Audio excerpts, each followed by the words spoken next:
And we good? And you can go whenever you would like. So go ahead and just introduce yourself and then tell me your story. My name is Pablo Serrano. I'm 29 years old. I'm from Eastside San Jose, born and raised, been here my whole life. I grew up in a broken home. Mom and dad were in and out of prison, on and off the streets. Lost custody of me when I was very young. I ended up just living with my grandparents, staying with them, and just many other family members that were in the house. I got exposed to a lot of things that were not supposed to be exposed to a kid, I guess. Drugs, violence, pornography, just led down a path of hate and anger, and just learned a lot of bad things that shouldn't be taught to a kid. Growing up as a teen, it only got worse. I only started following people that were showing me now street life. Now I was looking up to people who were living a harder life than I was even seeing as a kid, and now I'm getting involved in these things that are only leading me to a path of destruction, what I find out now. So getting involved in street gangs, street activities, drugs, alcohol. I started drinking when I was 13, and just continued over and over for years, weekend after weekend, day after day, and just living a rough life, which I didn't think was rough because that's all I knew. That's all I seen. I didn't see any other. If I did see another better way, that wasn't cool. Don't go that way. You got to be on this path with your friends and family members and whatnot. So essentially is what I was taught, and this was kind of the life that I knew. I always had this hope in me, though. I don't know how to explain it. It was just like there's a way out somewhere. I don't know how. I don't know when. I don't know, if, but there was just something that was like a light to me. I think it was just me not truly wanting to be there, like me not truly wanting to be in that life, but I was stuck. It was a stronghold on me, right? It wasn't letting me go. I didn't know the Lord. I didn't grow up in church. I do have a faithful grandma that's been faithful to the Lord for a long time, who always prayed for me. She's one of the only ones that would teach me to say grace, that would take us to church here and there when we're with my dad.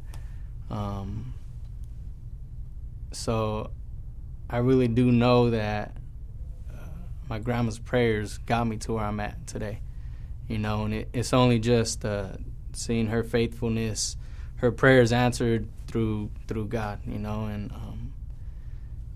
it wasn't till I'd say I never believed in God, right? I knew like, hey, maybe there's a God, there has to be a God, but I didn't like have that belief. I didn't know what it meant to follow. I didn't really know who Jesus was. I never really heard about Jesus or anything. I only heard God, here and there. I didn't pay attention at church, just going because my grandma would take me. But I remember about 19 or 20 years old, there's a devastating death in my family. One of my cousins had got killed, and where I was living, it was actually at my family member's house where I was staying, and I would have nightmares every night. I don't know why. I don't know. I just be getting attacked. Nightmares every night, over and over, just very vivid, violent nightmares, whether it's me getting killed, shot, there's some kind of crazy shootout or something just crazy like out of a movie. And I'd wake up in the middle of the night every day just in a cold sweat, just like, oh, thank God that was a dream, and I couldn't go back to sleep. So what I would do is I would try to drink more. I would try to use more. I would try to stay up at least until dawn, because when the sun was out, I didn't have nightmares for whatever reason. It only came in the night. So that's what I told myself. All right, I gotta make it through the night somehow, so I'll just stay up all night. I'll drink, I'll smoke, I'll do whatever, stay up all night. And then once that sun starts coming up, then I'll go to sleep. And sometimes it worked, but a lot of times I couldn't do it, and that's when the nightmares would come, boom, and I'd wake up and just like, oh, what do I do? I remember I had the last nightmare that I had around that time must have been some type of me getting killed or something. But I woke up and I was just sick of it. I was just like, oh, I'm so tired of this. Like, you know, I'm trying to do this, I'm trying to do that. Like, what do I do? And out of nowhere, something just said, pray. And I don't know where it came from or how that even came to my mind, but it was just like, pray. And I was like, all right, God, you know, I don't know if you're real, but if you are, answer me. Went back to sleep. Slept like a baby, woke up, and I was like, you're real. And from then on, I started a prayer life. Didn't know much about prayer, didn't know prayers, didn't know specific prayers from the Bible or anything, but I just started praying. You know, I learned the Our Father prayer, started praying that, and then I started just praying for everybody. I never prayed for myself. I always prayed for everybody. Protect my family, this person, that person, keep them safe. And I just always prayed. Still didn't go to church, wasn't going to church, nothing. I was still living this street life. I was still doing everything I was doing, but now I know that God was real. So now I know He answered me. God is real. So now I can kind of put up a fight against it in a way if someone tried to say it wasn't real, I could, you know, tell them something that it was. But it wasn't till I say life just got harder. You know, I'm headed down a path of destruction, and it just don't get easier when you're headed down that direction. So life is getting harder. I'm still praying. Now that I think of it, I never questioned God, though. I never turned on Him or told Him why this or why is this getting worse, or I just kept praying. And then my sister one of my older sisters had invited me to church, so I kind of started going with her. And then we ended up, after we stopped going to that church, we ended up coming here, me and my wife and kids. And it wasn't till a very, very crazy night that I finally came to God and surrendered. But leading up to that, like I mentioned, still living the street life, still involved in the gang, still doing drugs, still drinking a lot, still, you know, but I'd always be in church on Sunday regardless, no matter what. I'll be tired, hungover, whatever. I'm in church. For whatever reason, we made it a priority. So we were in church every Sunday, and then we were in church every Wednesday.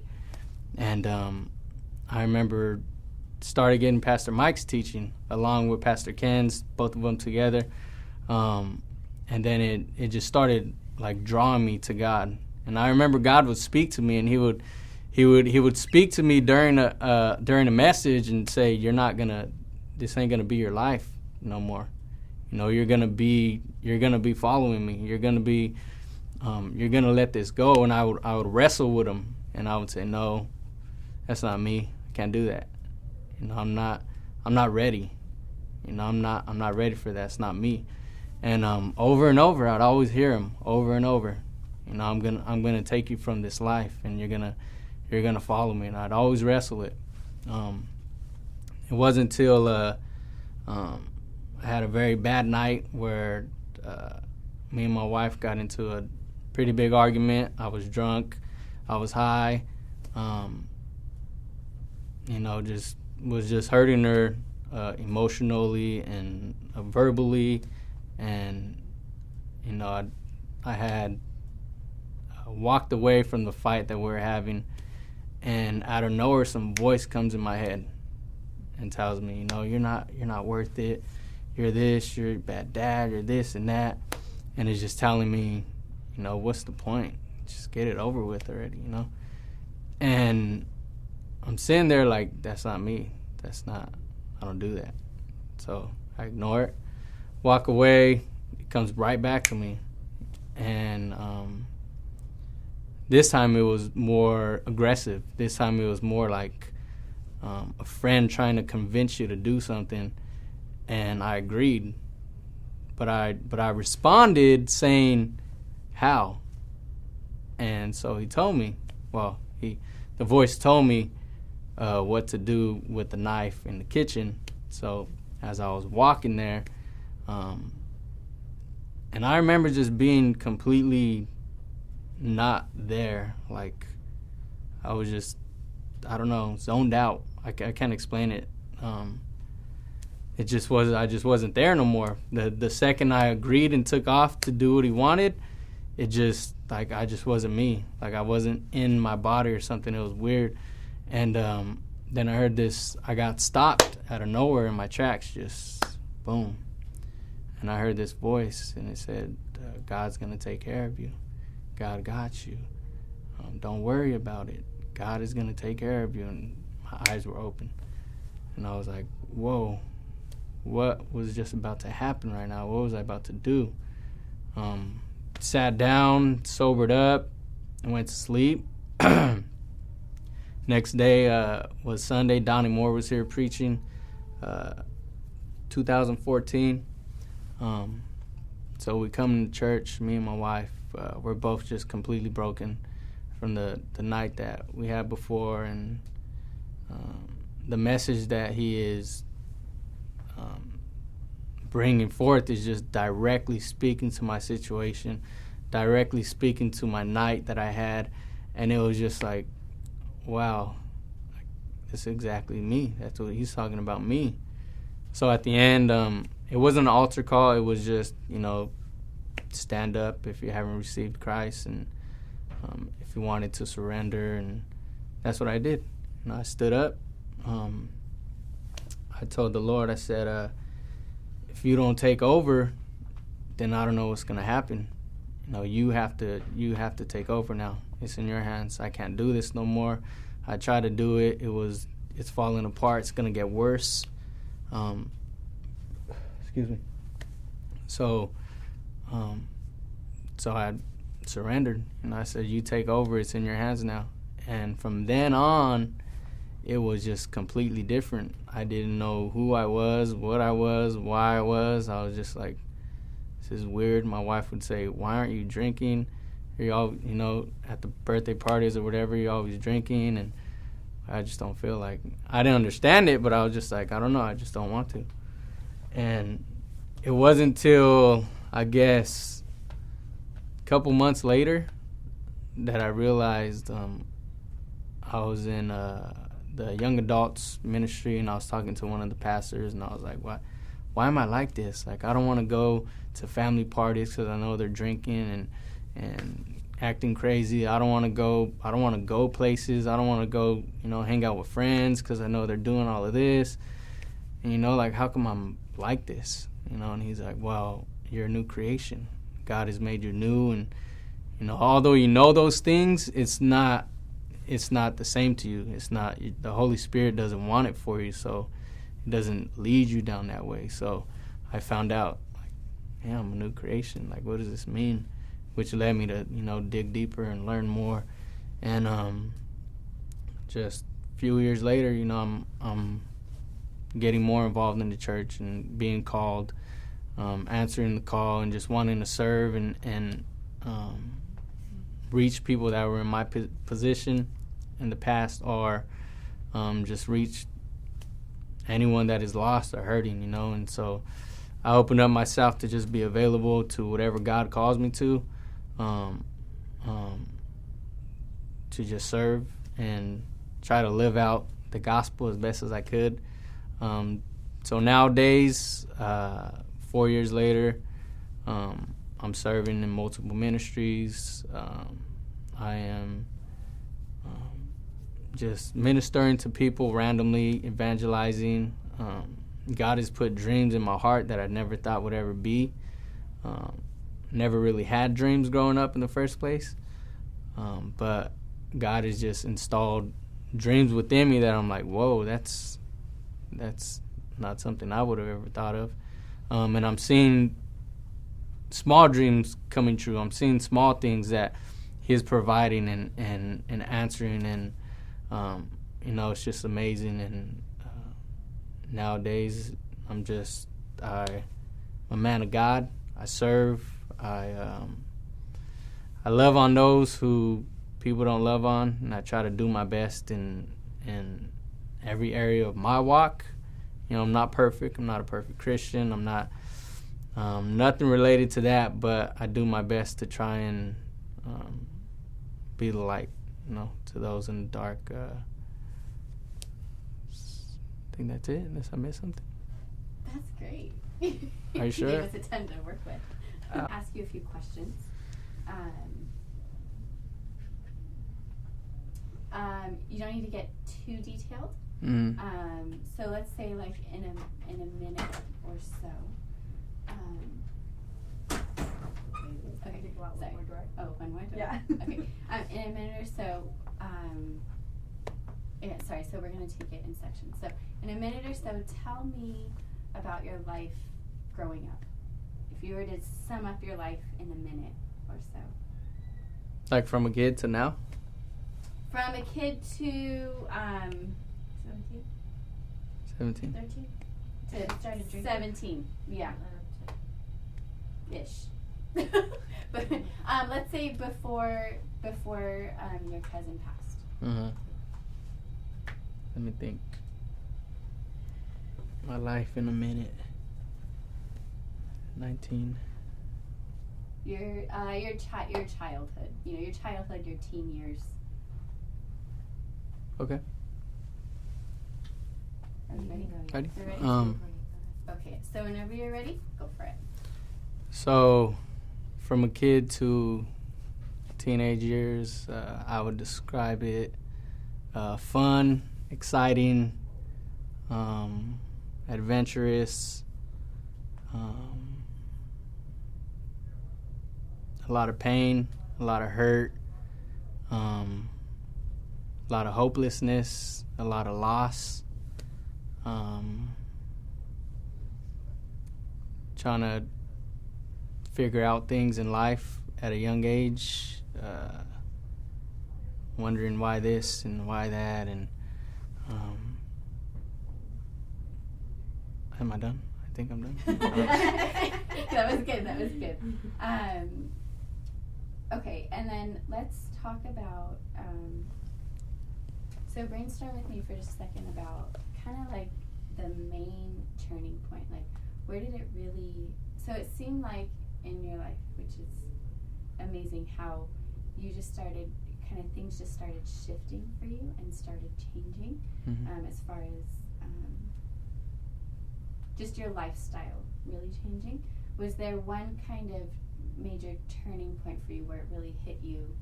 Was it kind of like when Donnie Moore was speaking that it really hit you, or was it when you realized, like you said, you were young adults, and then you went to go talk to somebody and say, hey, why is this? Why do I not have this desire anymore? What do you feel like was the main turning point for you? Or do you feel like it was like a slow process? I think it started that day at church with Donnie Moore, but it was a slow process of growing, you know. So it was a slow process. Yeah, because it's not just like boom, but it was just like boom that day in church, but I didn't understand it completely yet, so it took time to understand, you know what I'm saying? But like a turning point from like my old life to this life, I would say actually I would say probably actually going to my last meeting with the hood and telling them that I gave my life to God and that I'm not living like this no more, and that I'm not doing the things that I used to do. And I think that was the final point where it was like, okay, you're not not involved in all of that no more. Now I want you to do something else. So now it was more of like, okay, I'm not there no more. What do you want now? Because that was all I knew. That was until the death. That was forever. But when God saved me and called me and pulled me out of darkness, now it's like, what now? Where? What am I doing? That's so crazy. So when you went to them and you said, "Hey, I'm not going to do this anymore," were you scared, or what was your feeling in that? I almost didn't go, but I know I had to.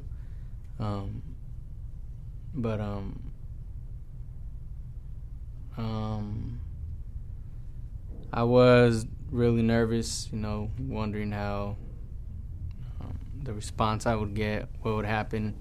I was prepared for anything, but there was a lot of silence. Then I would describe it kind of like Daniel in the lion's den, like that kind of moment. Then one of my older friends that was there is like a brother to me. He spoke up on my behalf. So just me kind of sharing what happened that night that led me to surrender the next day. Sharing that, and then just saying, I'm not who I was anymore, and I'm not doing this, I'm not doing that.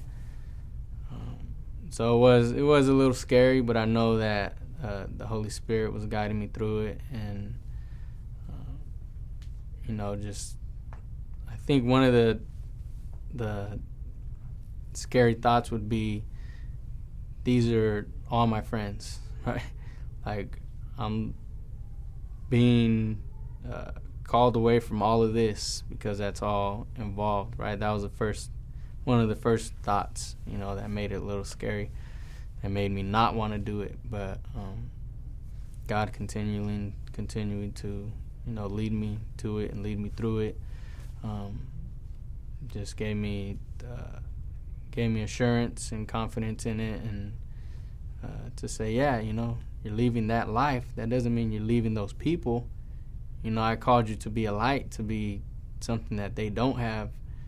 So you're still gonna be there for them when they need you for prayer, for going to church, or for whatever. They don't know somebody like you.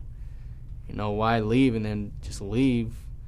But I want you to be a light to them. So God just kind of leading me through it, and just watching them do that, it was surprising and amazing. And I think, does that answer? Yeah, that's great. I was talking a lot. Another question. Tell me about how coming to Cathedral has helped change, and what changes you've seen in yourself. I would say the teachings from Pastor Ken and Pastor Mike have been very, very impactful in my life. Even when I was stuck in my old ways, I was still learning here at church. It was still helping me get through struggles and whatnot. Excuse me. It taught me a lot about family, God's family, that I didn't really know about. What I learned a lot about leadership and humility. So those things I wasn't learning too much about, but I can see God building me up in those areas in my old life to prepare me for what He's already calling me to. Like, for example, I get in here and you guys say, you're so comfortable or whatnot. I'm used to speaking in front of a lot of people because gang meetings, we have to talk in front of a lot of people by ourselves. So I can see God was kind of preparing me to be able to speak in front of a large crowd, or be able to speak in front of cameras, or whatever it may be. So there's things that I've noticed in the past, like, that's what you were doing. Huh. Okay. So just watching God do that. Also just feeling the love of a church. When first day we came here, we were just like so comfortable and so welcomed, and we're like, hey, this is a cool church, let's come back. That was 9 years ago. So just feeling the love and being welcomed in here. That's awesome. And then tell me really quick, just give me a little bit more detail about where you're volunteering, Mm-hmm. or where you have volunteered, and then what you've enjoyed about it. The first ministry that I volunteered in was that I actually served in was the young adults. We would go out and do outreaches for the homeless. So we'd just go out and meet up with these other pastors, these other churches, and we'd serve food for a couple hours in a day just to any homeless people that would come in and want a plate. That was very fulfilling, not just for me, but for my family, because we're all serving together, and just to give back to someone who you don't expect anything from, or you don't want anything from, and to see the joy on their face and the happiness from them getting a meal, that impacted me a lot. I started serving in... Can I cut? Can you back up about 20 seconds and say In one the more time? There was a huge scream, Yeah. and that was over Sanctuary. you. I'm so sorry. I heard it too. So we're like, that's can you hear not that? gonna I work. can hear it. That's I'm okay. so sorry. But you keep, did- just keep going. Yeah, you're good. It's All great. It's the sound. Outside. Totally. You had said, because I was trying to remember where you were at the time. You and your family had been serving, and you really enjoyed because you're able to serve together. Oh, okay. Is that Yeah. okay? Mhm. Thank you. Okay. So we started serving in the homeless outreach with the young adults, and it was just very impactful for all of us. Like, I remember we're out there, and I asked my daughter, like, hey, how you doing? How you like this? She's like, oh, it makes me happy. I really like giving to these people, without them having to give me something back. I think she said something around there. She'll correct me later if I don't, So that was the first ministry. And then I got involved in the ushers ministry because God was just calling me, like, to serve. And I was like, where do I serve, So I went to the ushers ministry, started serving there. It's funny, I always thought you had to be older to be an usher because don't put that on tape, but I seen one of my friends that we used to actually hang out at bars and stuff. He was ushering, and I was like, "What? How are you ushering? What's going on?" Right? And he was like, "Yeah, all you gotta do is sign up or go talk to the pastor." And so I was like, "All right, I'll pray on it." Prayed on it, and then I was like, "Okay, I'm gonna go talk to Pastor Richard about getting involved." So got me signed up and everything, and started serving in the ushers ministry, which has just been super huge on my life because not just the fellowship, but just learning the calling of an usher and what an usher does in terms of serving the people and serving the pastors and whatnot. And I still serve today. I really love it. My son wants to usher. He ushered before when they let kids usher one time, like a year or two ago. And he's always saying, "Dad, can I usher today?" And I'm like, "No, I got to talk to Pastor." But, he's like, "Oh, I want to usher," because he likes walking in a suit and passing the things out, So that's a blessing. That's a huge blessing. I served in the youth. I'm serving in the youth. That is particularly one place that I feel God has called me to directly because of the rough life I had as a kid. You know, there's kids that are dealing with that, and they're just coming to church and they don't know who can relate to them, or, you know, how would anyone even understand what they're going through. So I feel like God was calling me to reach the youth. You know, they are our next generation, and if I can do something to help build their faith as they're young, to prepare them, that's a huge blessing. I really love it. I enjoy it. It's fun. I served in a village house just because I have a heart for those who are homeless and poor and whatnot. Just growing up in poverty a lot. Also having family members that are homeless, and just wanting to help serve, you know, and make their stay when they come to Cathedral comfortable, loving, and, you know, just trying to. Actually, my wife serves with me in that ministry, so that's the ministry. We come together and we help the women, you know, that really enjoy and are really blessed by the help that we give to them. So that's not just the fellowship you build with other church members that you meet in the ministry, but also being able to see one of the ladies in here a good testimony that they got an apartment or they got this and that, and, you know, that's a huge blessing as well. Upward Basketball. I love that ministry because, and it's a sport. You got to teach them a sport, and then you teach them about God at the same time, and it's really fun. I'm always coaching my kids in that, so get 2 and 2, pretty much. Get to coach them and teach them the gospel at the same time. I think that's it. Is that it? I know. Oh my gosh. I've worn myself out a lot too. I gotta stretch. I'm tired. Yeah, sorry. And then one more thing. It's gonna be ready.